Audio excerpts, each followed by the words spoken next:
Hey Raghunath, tell everyone about our Patreon community. Sure, Kastuba. The Wisdom of the Sages Patreon community is an incredible online yoga resource. If you like the type of yoga wisdom and culture we share on the show, then our Patreon community is a great next step. This is a listener-supported podcast, and any level of sponsorship will unlock a wide range of live and archived classes, talks, and even workshops. Raghunath teaches, I teach, and we have a host of other excellent teachers on topics ranging from yoga philosophy, asana classes, storytelling, Ayurveda, kirtan, cooking, meditation, and a lot more. We even have an incredible online Bhakti 12-step recovery group. So if you want to check it out, go to patreon.com/wisdom of the sages. All right, let's get it on. Om Namo Bhagavate Vasudevaya. Om Namo Bhagavate Vasudevaya. Om Namo Bhagavate Vasudevaya.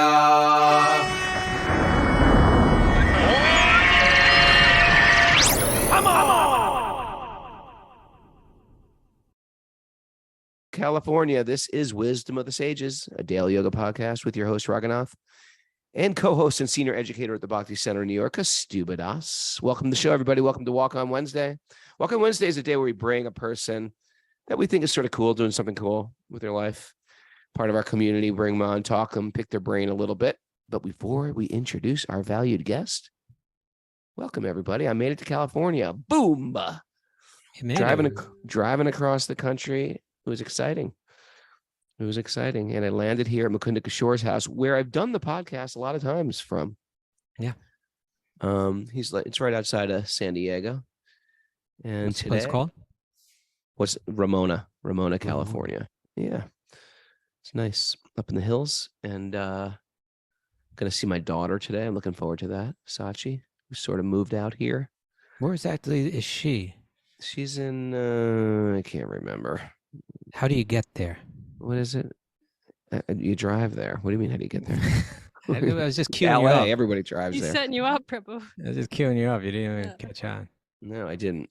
The California thing? Oh, California. I get it. It's Saturday Night Live, California. You take the 405 north. Get off at 133. Get out of here. Back in California. Anyway, what were we talking about in the car? We were talking about how everything was sexualized when we were growing up, and we didn't realize it. Who are you talking to?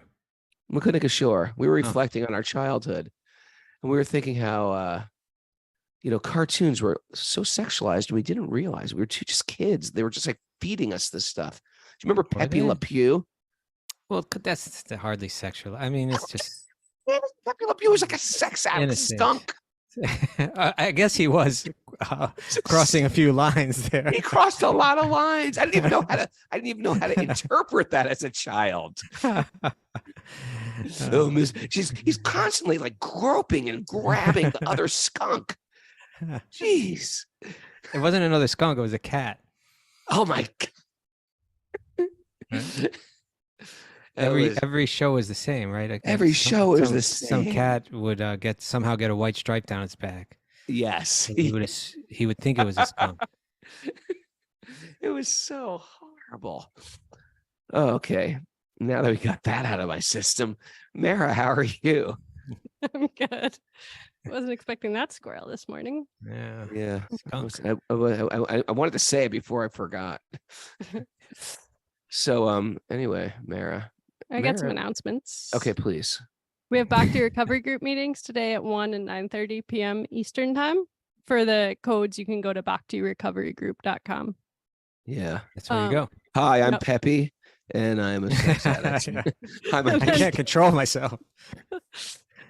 This evening, oh boy, this evening at 6 p.m. there's a slow flow asana class for our Patreon members with Mangala Chitradevi.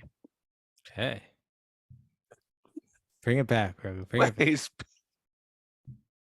You okay?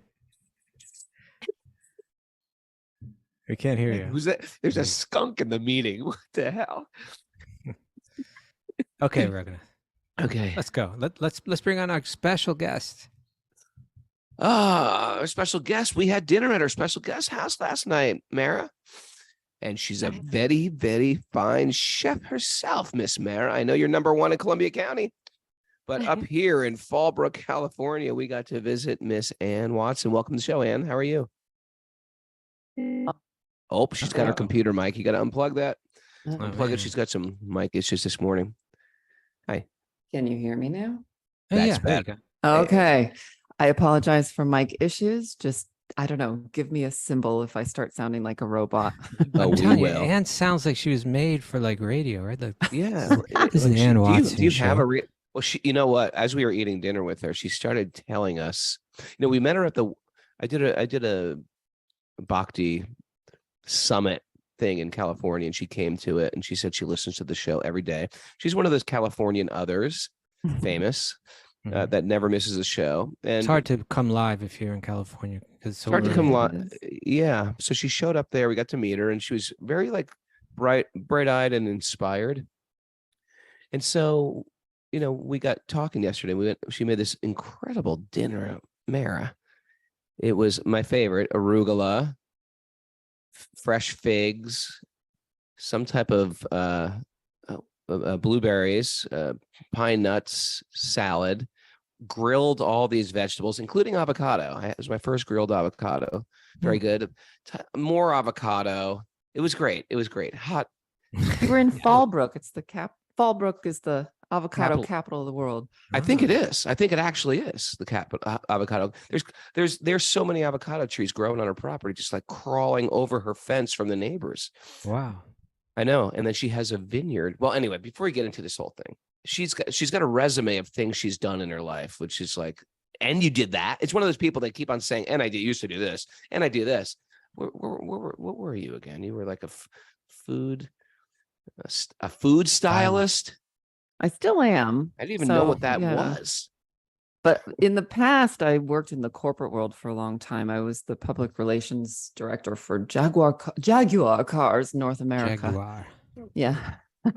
We say Jaguar. Jaguar, exactly. Actually, they have offices in Mahwah, New Jersey. So I was out east quite a lot and would come to Manhattan a lot. And yeah, it was a completely different life. Did the New York Auto Show quite a few times. Okay. All right. She's a professional food photographer, food stylist, chef and recipe developer, Reiki master, meditation facilitator, grape farmer. She's got a giant vineyard in her backyard. Corporate world for 10 years, left that, moved to Fallbrook, transformational experience. Now, this is interesting because she's one of these persons. She gave me a deep realization because she's one of these people that had tragedy in her life and somehow was just given divine vision into looking at that tragedy. And she's going through that tragedy with no regrets whatsoever, and only like optimism and a spiritual connectedness. Like you had a transformation when everything was going dark. And because of what we're reading with the story of a Jamiel, and because this whole story is about seeing us big, our whole podcast is about seeing us bigger than our small identity as well. I'm Raghunath, that's so stupid. This is Anne and Mara. But seeing us as a longer eternal identity, she had this amazing transformation when her Epiphany. When her husband got cancer in 2019. And it was right around the time then the pandemic hit, and then there was lockdown, and she changed her life. You want to talk a little bit about that? Because it sounds like it's getting grave, it's getting serious, but yesterday she was so bright-eyed explaining the transformation.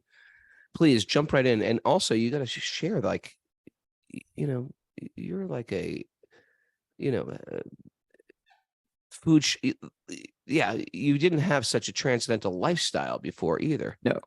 Which was hard to believe because you seem like such a natural at it. Thank you.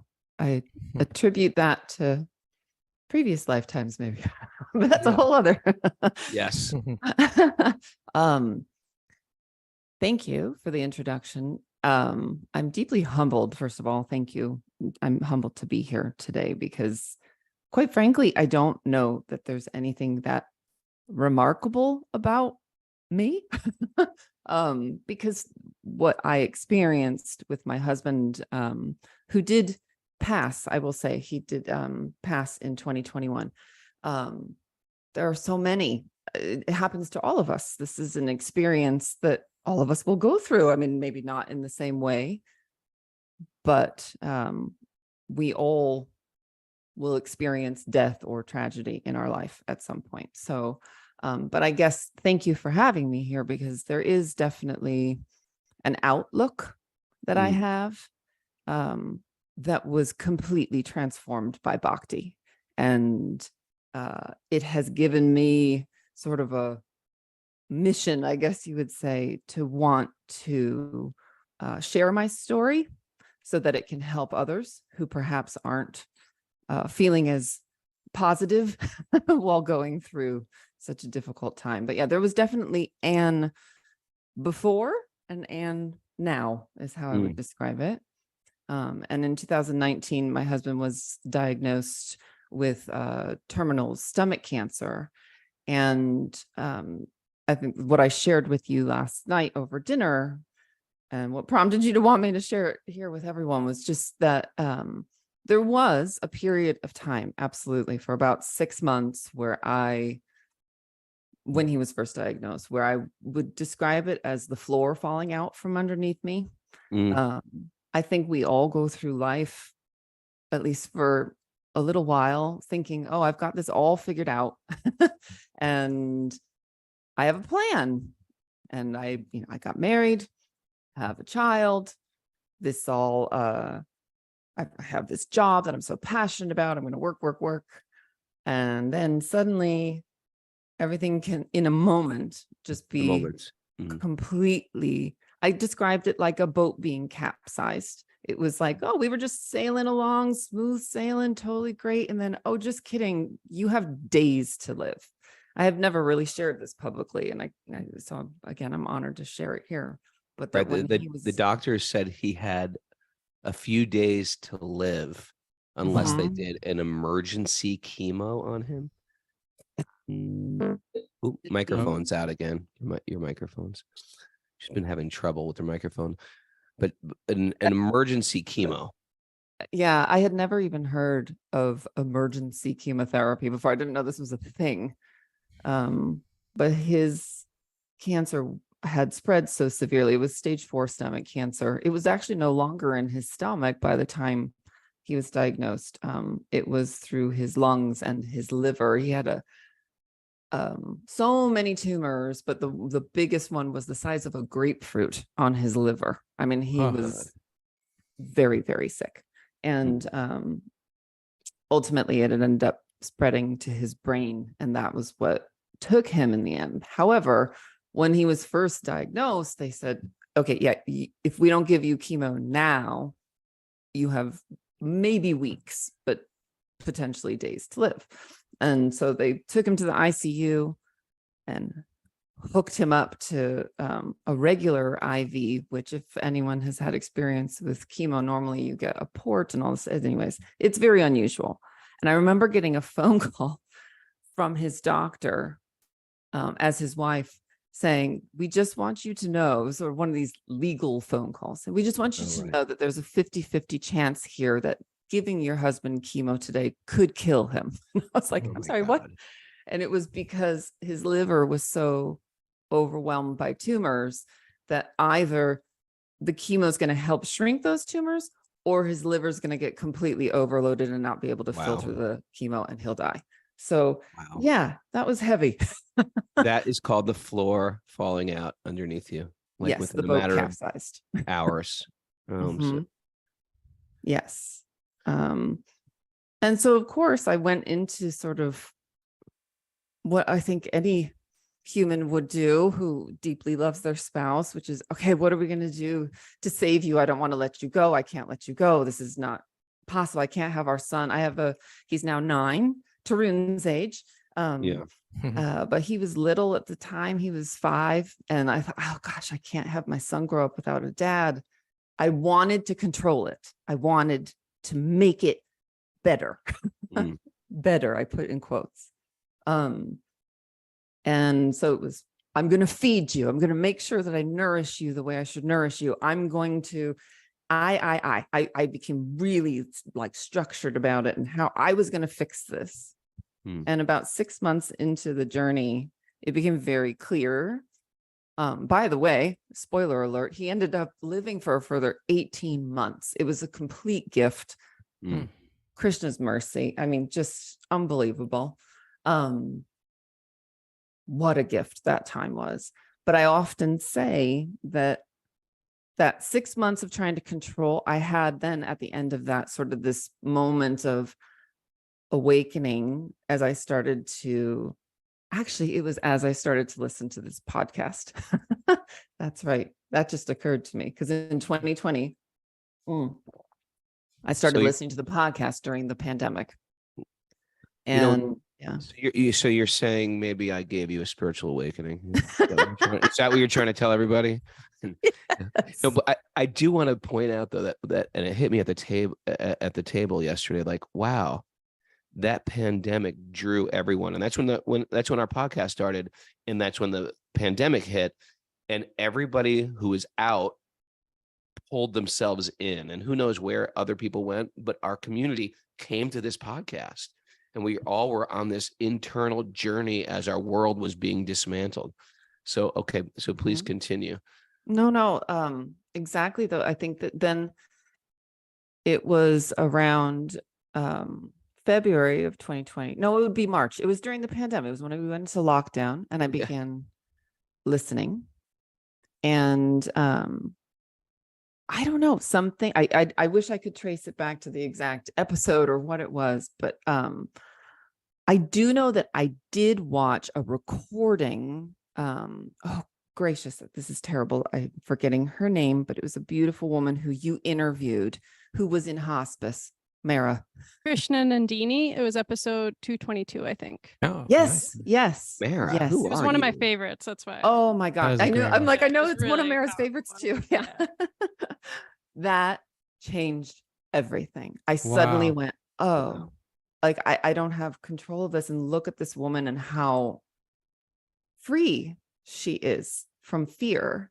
And my husband was not a spiritual man, never became a spiritual man. And up to the day when he left his body, he softened quite a lot though over that last year, because the minute that I let go and I stopped trying to control everything, I often say that last year, forgive me, I'm getting emotional. That last year of our marriage was the best year of our marriage because I saw it as an opportunity to serve him and to serve Krishna, and that it became a gift. And it was no longer, I'm going to fix this. I'm going to make it better. I'm going to do something. It became, thank you. Thank you for this 2 a.m., syringe change that I had. I mean, he had so many things that medically I would care for. And it became an honor to do those things. So sorry. No, it's No, beautiful. thank you. And then after, I mean, I'll kind of get to when he left his body and how transformative that was. But the one thing I will say was that I did also discover Radhanath Swami during this point. And I have a quote here that I kept written down. Sorry, I need to gather myself. You're allowed to cry, by the Thank way. you. I just want to give you It's just permission. so beautiful. It was like, oh my gosh. That in the Journey Within. So I read The Journey Home, but then The Journey Within, Radhanath Swami's book, on page 248, there's a quote that just, oh gosh, I can't even read it. He's so amazing. Every moment is a priceless blessing if we appreciate its potential by grounding ourselves in the reality of the timeless soul. Every moment is a priceless blessing if we appreciate its potential by grounding ourselves in the reality of the timeless soul. It was like that was what I felt. I had this veil lifted from my eyes. I saw reality. And I know you guys always kind of joke, I know, about, oh, yeah, you want the key to the universe or whatever. Like, we've got it for you here. And I discovered the Bhagavad Gita, and that for me was, oh my gosh, I have found reality. Like this suddenly. Microphone's bugging out again, Anne. It's okay. It's amazing. Thank you for this. Hopefully I'm back now. Yep. This darn thing. Anyways, but that I thought I discovered reality. Yeah. Okay, so you were talking about an old Anne and a new Anne. What was the old Anne's habits and lifestyle that you transformed to what you are now? Because I can't even. Oh wow, very very Tomasic.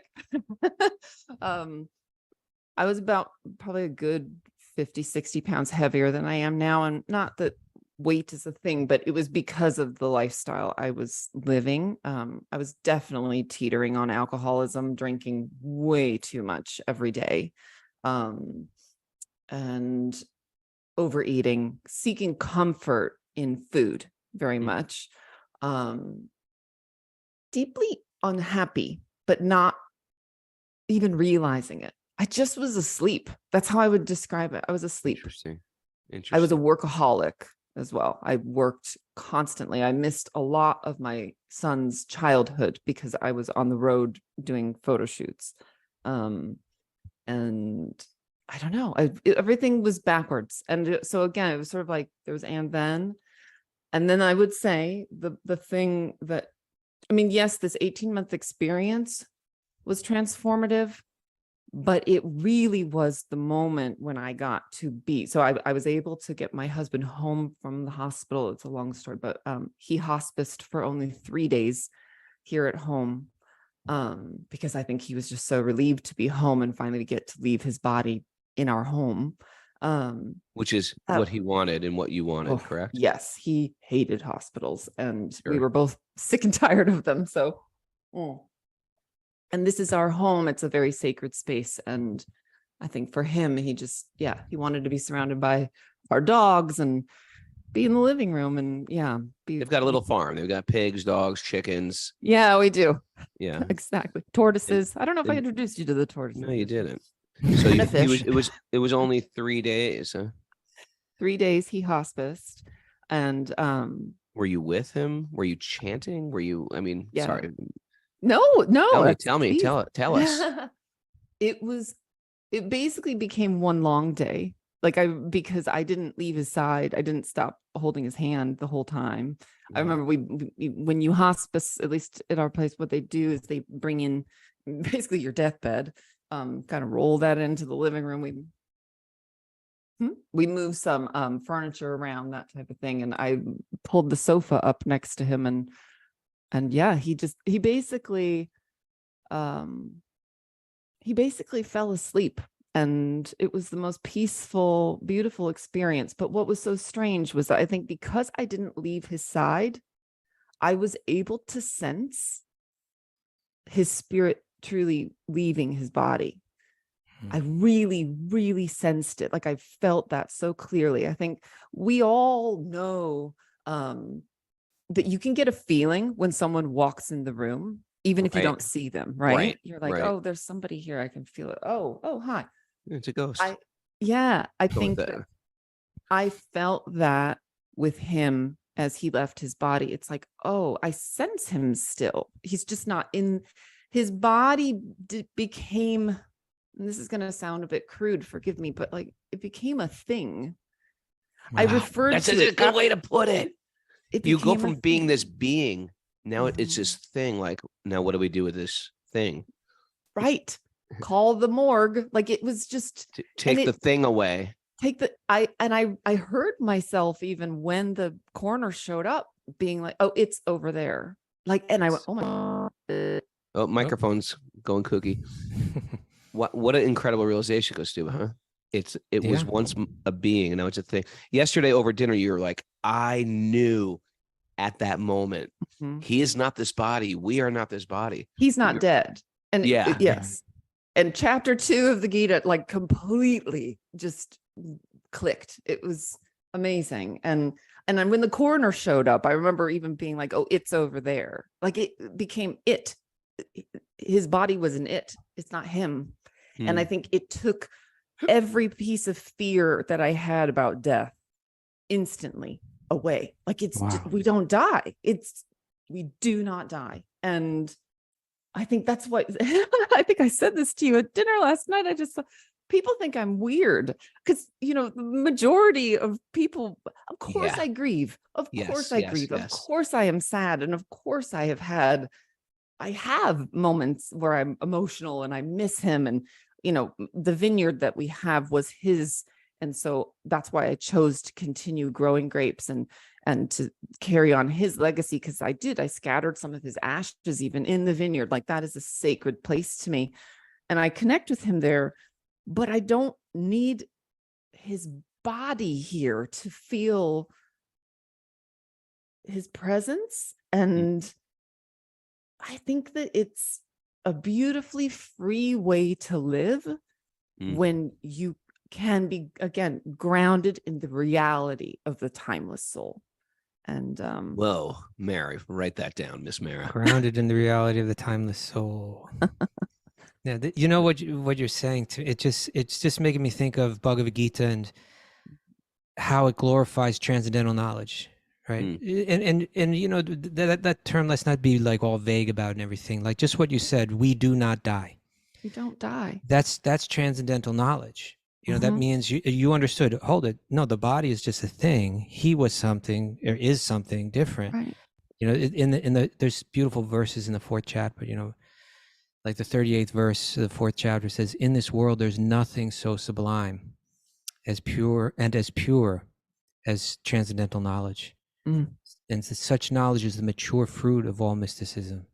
And one who has become accomplished in the process of devotional service enjoys this knowledge within themselves in due course of time."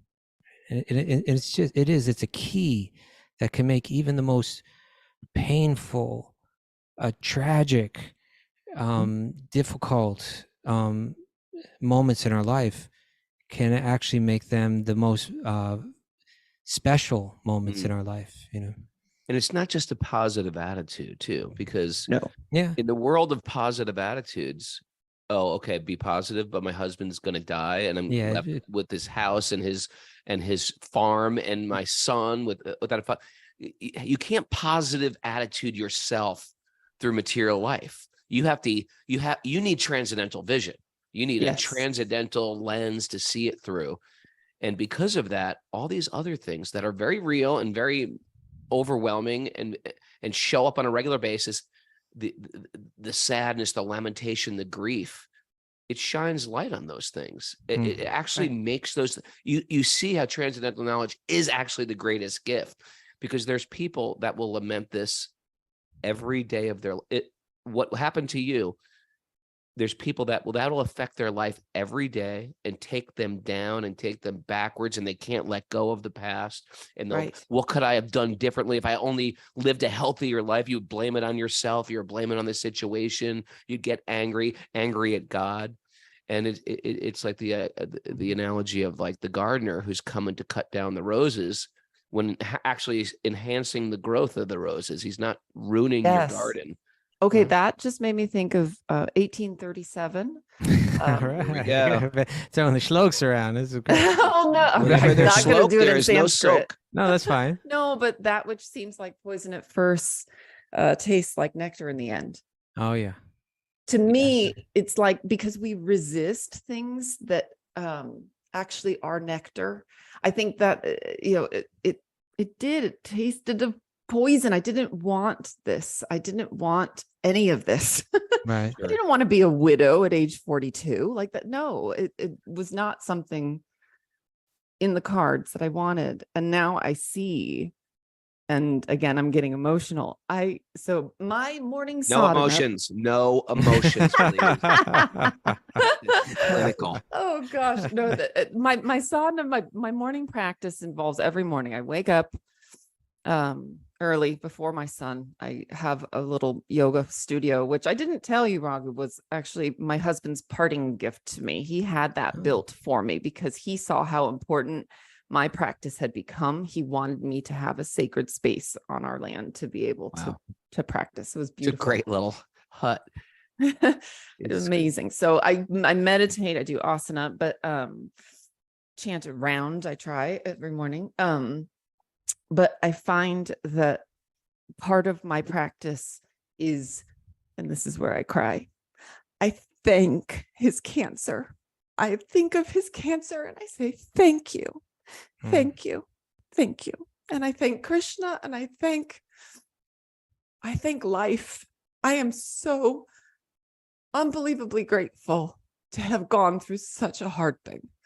And I would never have found wisdom of the sages. I would never be in Mara's sage group. I wouldn't have found the Bhagavad Gita. I none of this. And thank you. That's what I say. That is beautiful. Beautiful, beautiful. And Watson, that's beautiful. You're beautiful. Your story's beautiful. And Thank I you. feel like we're learning a lot about our own lives. And we see some hope. There's hope. There's hope in a decaying material existence. This is not ultimate reality. Yeah. Definitely. Yeah. He Thank knows. so much. You can just see it's a conviction. Yeah. And Thank you you, are, Aaron. and you're changing the lives. I'm looking at everybody in the message board. They're all losing their mind and crying too. Oh no, sorry. I haven't I've been cried. reading the I've message cried. board. I've cried. And I've also laughed about our Pepe Le Pew joke so hard. I've laughed so hard and I've cried so hard this morning. And it's not even 6 o'clock in the morning in the California. Thank you for having us yesterday. I'm glad we're connected. I'm glad you're in Mare and Bobby's Sage group. I hear that's like the #1 Sage group out there. Everybody's excited about it every time. And thanks for being part of our community. Thank you. Thank Appreciate you. you guys so much. Whew, that was beautiful. Yeah. Hare Wow. Krishna. Hare Krishna. Hare Krishna. Thank you. Okay, Suba. Raghu. Woo. Yeah. Yeah. This stuff works. This stuff works. And I think with Anne, people, not everybody's going to be like that, enlightened at such tragedies, but that's why we're doing what we're doing. That's why we're practicing. And I don't think I'm definitely there. I think I would be crying and devastated and knocked over. But this is a practice, and we're practicing all this stuff, hearing every day. And when you hear truth on a regular basis, something starts to shift in your consciousness. You start to see things. It shines light on the mysteries, on the illusions of our life. And then when things do, the floor falls out from underneath you, you understand, oh yeah, we were preparing for this. We understood this. It's like getting those warning signs on the highway that are like, expect delays. You know what I mean? Yeah, you're ready for it. We got to expect delays, because most people, when all those things, the way she was describing her life, all these things are moving right. I've got my beautiful son, my beautiful husband, we got this beautiful piece of property. We've got our missions, we've got our careers. Everything's sweet sailing.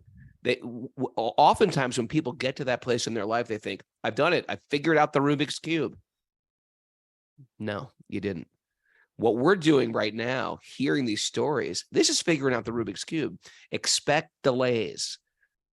Expect the bottom to fall out. Expect that, and expect how to navigate these stormy seas. Shoosh. I love the verse that I mentioned where it says that there's nothing so sublime and pure as transcendental knowledge, and that such knowledge is the mature fruit of all mysticism. That people can do all kinds of meditations and all kinds of austerities and all kinds of different practices, but where does it lead? What are you meant to? You're the mature fruit is that you're given this knowledge through which it transforms everything in your life, even the worst things, into something that you're deeply grateful for. That is really something. And in Anne's story, it really shows the power of hearing Bhagavatam, hearing Bhagavad Gita, just hearing it with an open mind and heart, right? That even without, what yogis might struggle to achieve over lifetimes, that one relatively quickly may have this mature fruit kind of ripen within them. And when it's really put to the test, you see that actually this is something very real that has entered into my mind and my heart, entered into my life and transformed it. It's not just like fluffy yoga talk or no. This is real.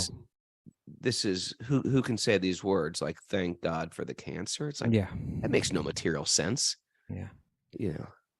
Everybody's like F cancer. You know what I mean? She's got like this whole different reality.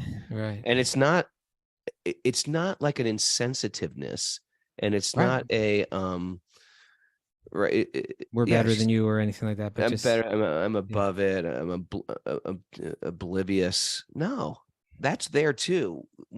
Been there, but I'm not going to live there. I'm not going to live there. I'm going to grow there. Yeah. Nice. Ooh, that was good. Narayanam namaskritya naram chaiva narotamam devim saraswatim vyasam tato jayam udirayat. Before starting the Srimad Bhagavatam, which is our very means of conquest, one should offer respectful obeisances to the Supreme Lord Narayan. Unto Narayan Rishi, the supermost human being, unto Mother Saraswati, the goddess of learning, and to Srila Vyasadeva, the author. Nasta prayesh vabhadreshu nityam bhagavat sevaya bhagavati uttama shloke bhakti ravati naishtiki. By regular attendance in classes in the Bhagavatam and by rendering service to the pure devotees, all that is troublesome to the heart will become eradicated. And loving service to the Supreme Lord, who is praised with transcendental songs, will be established as an irrevocable fact. Om Gyana Tamarandasya Gyananjana Salakaya Chakshurun Militam Nena Tasmai Shri Gurave Namaha. I was born in the darkness of ignorance, and my teachers are opening my eyes with a torchlight of knowledge. I offer my obeisances at their lotus feet. Kastuba, this is the second time one of our walk-ons have almost taken up the entire show.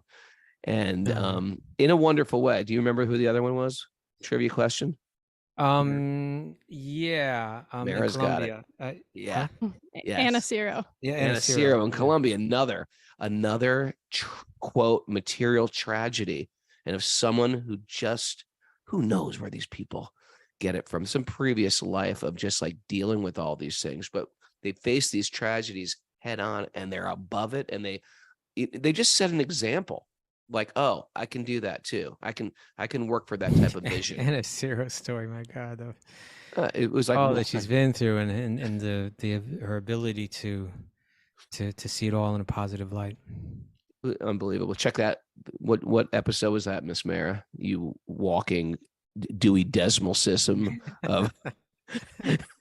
I'm looking it up now. Okay. That's an episode you don't want to miss. Also, you'll be crying. That would have been January, I think, of 2022. I think. Is that right? 2021. Oh yeah, of last year. Yeah, 22. Oh. Okay. Oh man. Anyway, she'll look it up. So, where are we, Mr. Kastubadas? I think we're in Srimad Bhagavatam, Canto 6, and I believe we're on text 13. Arita. Oh yeah, we had the Otam and the Protam yesterday. It was Yamaraj is describing to his servants, the Yamadutas, that there's someone beyond me. Right? There's Lord Krishna, there's Lord Vishnu, who's he's the vertical and the horizontal. He's like when you're weaving cloth, he's like every thread. There's nothing in existence. Right. That's not his energy. And not only that, but he's in entire control of it. And he's going to describe. He used that weaving and metaphor, and then he spoke about a bull with a rope in its nose. How it's so easily controlled. That kind of control he's got. And in the next verse, text 13 is going to go back to that. Okay. Mara. NS Ciro's episode was 624. 624. Okay. 624. Okay, so text 13, and it's that bullock one. We'll reread that one. Just as the driver of a bullock cart ties ropes through the nostrils of the bulls to control them, The Supreme Personality of Godhead binds all men through the ropes of his words in the Vedas, which set forth the names and activities of distinct orders of human societies.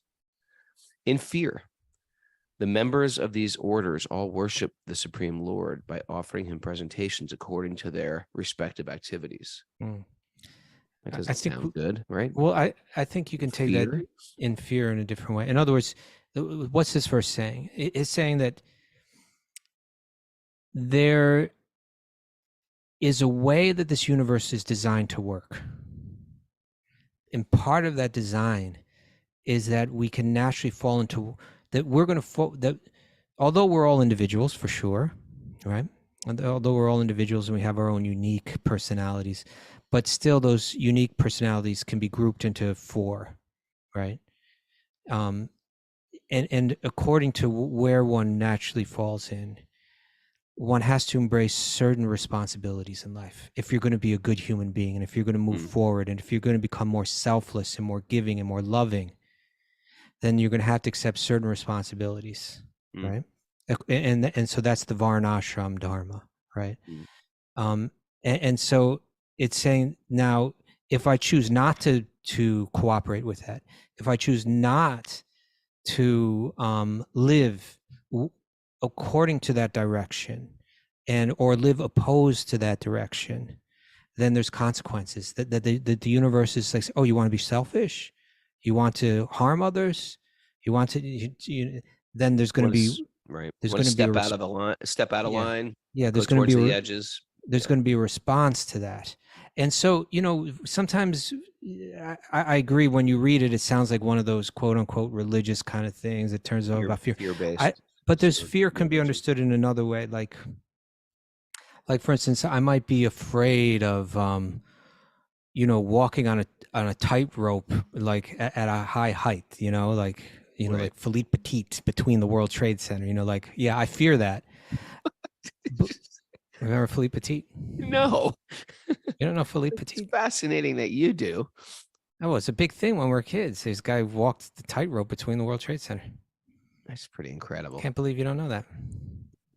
I can't believe you do, but okay. Yeah, everybody knew about it when we were kids. And but I think they made a movie about him. I think it's called Man on a Wire. Like, they allowed that? Yeah. Why would they allow that? It was another world. New York in the 70s, man. Anything went on. Yeah, sure. Going up there could drum up business for the real estate. But my point is, yeah, that would be terrifying. Am I afraid of doing that? Yes, but it's not like I'm living with that, disturbing my life. I'm just not going to do it, right? I'm afraid to go into a certain neighborhood at nighttime, but I just don't go there, And so it's a healthy to have a fear of something that's going to cause you, that will bring painful results.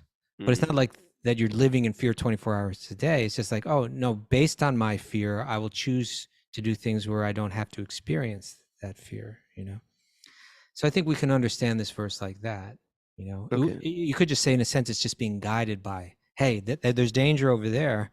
Sure. Be guided this way. There's a cliff. Careful of the cliff. Yeah. Okay. I, Yamaraj, this is text 14 and 15. I, Yamaraj, Indra, the king of heaven, Nirti, Varuna, Chandra, the moon god, Agni, Lord Shiva, Pavana, the wind god, Lord Brahma, Surya, Vishvasu, the 8 Vasus, the Sadyas, the Maruts, the Rudras, the Siddhas, and Marichi, and all the other great rishis engaged in maintaining the departmental affairs of the universe, as well as the best of the demigods headed by Brihaspati, right? And the great sages headed by Brigu are all certainly freed from the influence of the 2 base material modes of nature, namely passion and ignorance. That's a big thing. That's success, to be overcome passion and ignorance. Then you become similar to all these higher beings. Nevertheless, although we are in the mode of goodness, we cannot understand the activities of the Supreme Personality of Godhead.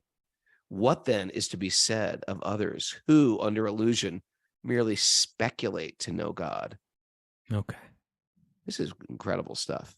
He's laying out, Yamadutas, you don't understand how the entire universe works. Okay, you've brought forward this question.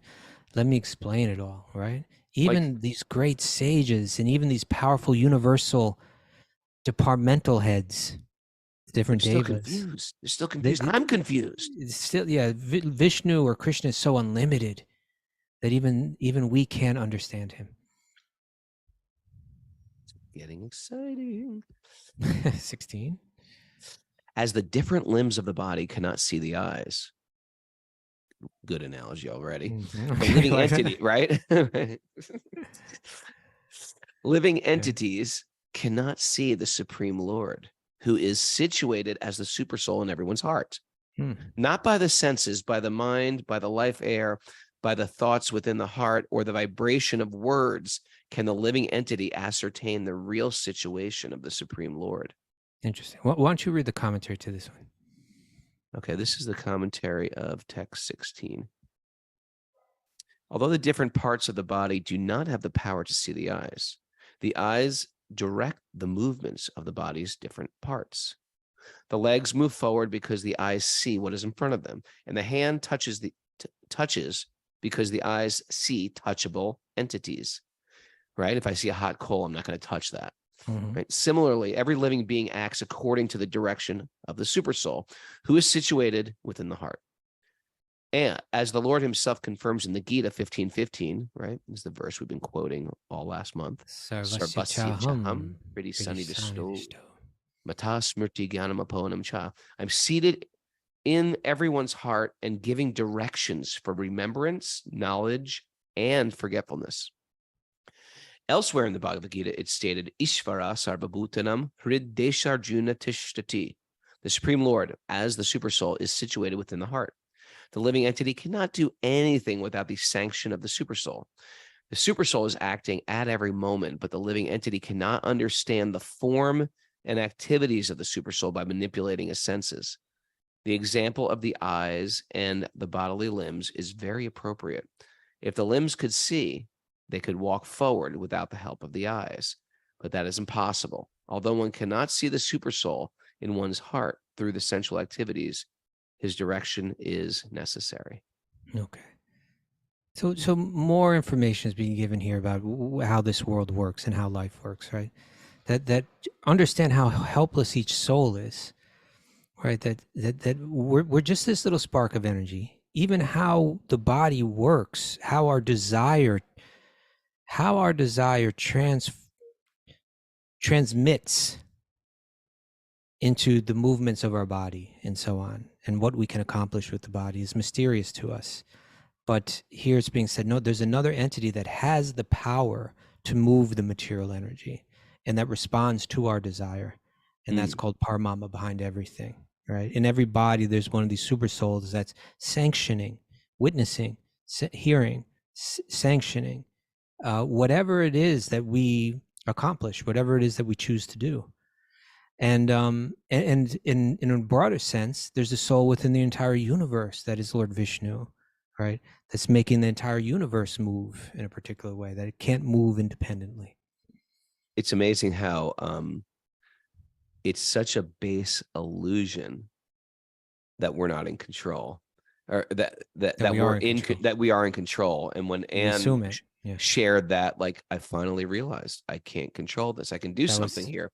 That was the immediate relief of all her, a big part of the relief of her struggle. She just let that go and renege. It's so powerful that often it takes death, to enter our life in some way for us to get it. In one sense, all this life is about is learning what to let go of and what to hold on to, and then what to hold on to. Yeah, right.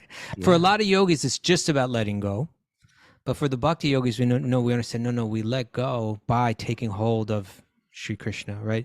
You detach yourself from, in one sense, you detach yourself. You may not detach yourself externally right now, but internally, it's crazy, Raghunath. I have a little something I'm going through in my life right now. Yeah. Where I just almost feel like saying goodbye to everything. Like in other words, like where I hold some sentimentality in my mind or heart, like just like in New York City, like, I have such a, my life is here, Yeah, you're a New Yorker. You're like y- transcendental Woody Allen. and like I was walking through Grand Central, and like Grand Central means a lot to me, like in my memories, and I was just walking, I was just saying, like, you know what, Grand Central, goodbye. Like not that I'm never going to see Grand Central, but like if I never did see you again, I'm okay. It's just like, let me just let go. Hmm. Let go of But everything. is it a positive thing or is it like No, let? not like I hate you or anything, but no, just like, because I'm holding on to something else Hmm. that is not like, we have certain things that ground us in a way, right? Certain places, certain people, certain circumstance, Hmm. and we hold on to them because they're what ground us. But the yogi, the transit, as their understanding is deepening, particularly as their devotion for Krishna is deepening, it's like, I let go, that is not me. This little lifetime that I've spent in New York City is not me. Hmm. It's not what I need to hold on to. Just let go of it all. I just feel like saying goodbye to this, goodbye to that, goodbye. Again, not that I won't see it again, but it's just like, if I didn't see it again, it's not a loss at all. Don't say goodbye to me. But so I thought Anne's statement and realization was powerful. It was deep. That realization. Finally, that we could read it 1,000 times, but then it hit. I can't control this, right? I can't. That you said it when you started to speak about this verse. It's such an illusion that we're under control. Even at the control to lift our arm up, to lift our Hmm. hand up, we think we're in control. We're not. Hmm. And but the depth of of your realization that can come in the death of a loved one. I want to change this. Hmm. It's so important to me to change this. I would Yeah. give anything to change this. I can't change it. And everybody's dependent on Yeah. me. They need me. What were they going to do without me? Yeah. All these things How that do come I with I'm in control. how do I respond now? Right. Right. And so you let go. And then for the bhakti yogis, we know you're letting go by grabbing onto something else. And that there's a Well, that's a in those nice statement. challenging That's a nice points. statement. We're letting go by grabbing onto something Yeah. else. We're not just letting go. I'm free falling. We're grabbing Yeah. onto something else more precious. And in those, and it's in those most challenging times when you really get pushed, when your world really gets shaken, but when you're Yeah. holding on to Krishna, that your intimacy with Krishna becomes heightened, becomes far more real and tangible, and that's that. Now you're getting somewhere, now we're really learning the Right. lessons of life. I'm impressed, and Yeah. They were impressed. I And thought that that was was really great. really nice. Ah, We're out of time. that's our time. What a nice show. What a way to wake up. Miss Mara, how are you? Yes. You got Yeah, some nuggets for us, please? I do. The boat can capsize in a moment and it's out of our control. By the way, Raghunath thinks a lot about those boats. I do. Well, you know what? I went into this little museum. They have these little landmarks when I was driving across America. So one was Oh, yeah. right in Lake Erie. There was like a big The lighthouse. wreck of the Edmund Fitzgerald. Well, no, the wreck of Edmund Fitzgerald happened on a lake called Lake Gitchigumi, Right. which is Lake Superior. Okay. But on Erie, I went into there, and sure enough, there was a big map of all the shipwrecks of Lake Erie. Wow. How many were there? Millions Millions. shipwreck, not millions, but there was lots. It's just like there's a storm, they can't handle the storm, and the ship went down. That's what that song is about. Well, it was one of the most famous wrecks I've done some research. As one of the most famous wrecks was the Edmund The Fitzgerald song went down. tells a story, doesn't it, Raghunath? It really does. Everybody should listen to the Gordon Lightfoot song tonight. The wreck of the Edmund Fitzgerald. Yeah. Okay, Mayor. Your body goes from a being to a thing. Oh, Oh yeah. my God. Yes. A thing. A thing. It was a thing all along. We just Mm. thought that the thing was the being. Yeah. You know what? As I was driving through these states where they have these like factory farms and all the cows are just standing out there and on mud, I was like, they're looking at all these beings as things. That's what I was thinking. They're not things, they're beings, but it's the beingness under the thing machine. Hmm? Hmm? Yeah, 'Cause- yeah. Okay, go on. Ground in the reality of the timeless soul. Oh, What? yeah, that was a good one. That What was is Anne. it? Ground? Ground in the Ground. reality of the timeless Oh, soul. yes. Yes. Yes. Thank you. You can't positive attitude your way out. You need transcendental knowledge. Mhm. Yeah, I can't do it. That affirmation will only go so far. I know. Everything's going to be good. Everything's going to work out. Only if you have spiritual vision. Otherwise, it's all going to crumble. Everything's going to crumble. That should be your affirmation. Okay. We're preparing for the bottom to fall out by hearing transcendental wisdom daily. Okay. Yeah. Yeah. We're helpless without the direction of the supersoul. Mm-hmm. All of this life is about learning what to let go of and what to hold on to. Okay. Yeah. We let go by grabbing onto something higher. Grabbing onto something higher. And And expect delays. That's it. I thought you were going to say, my name's Peppy and I'm a sex addict. that would have been good. Like Peppy's finally come around. He's finally owning The his Me stuff. Too, the Me Too era, you know. The Me Too movement. Yeah, I was also abused by Peppy. All these cats Me are too. coming forward. All these cats, yeah.